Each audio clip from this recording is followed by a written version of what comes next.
तर मित्रांनो, मी आणि माझा मित्र चाललो आहे श्रीवर्धन बीचवरती आणि मस्तपैकी पावसाचं वातावरण झालं आणि इथल्या फेमस अशी बर्फी आणि चहा पिऊन आम्ही चाललो श्रीवर्धन बीचवरती. हा मित्र आहे सुशांत. सो चला.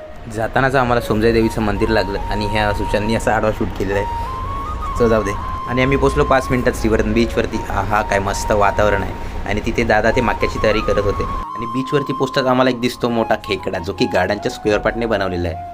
आणि ती हे कुठे आहे, कोलबी कुठे आहे, त्या साईडला देव तिकडं. मध्ये मध्ये असे मनोरे उभे केलेले आहेत.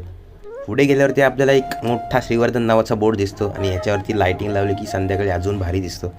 आणि इथे वर्कआउट करण्यासाठी खूप सारे मशीन्स लावलेले आहेत आणि लहान मुलंसुद्धा येऊन इथे खेळू शकतात. पुढे गेल्यानंतर आपल्याला एक दिसतो इथे मोठा डेक, जो की बुमरॅंग स्टाईलमध्ये आहे. तुम्ही इथे फोटो काढू शकता. आणि त्याच्याच बाजूला एक बोटीमध्ये नाखवा आणि त्याची पत्नी समुद्रामध्ये जाळं फेकताना दिसत आहेत. एकदम जोरदार पाऊस आलाय. माझा मोबाईल भिजेल. चला तर भेटूया पुढच्या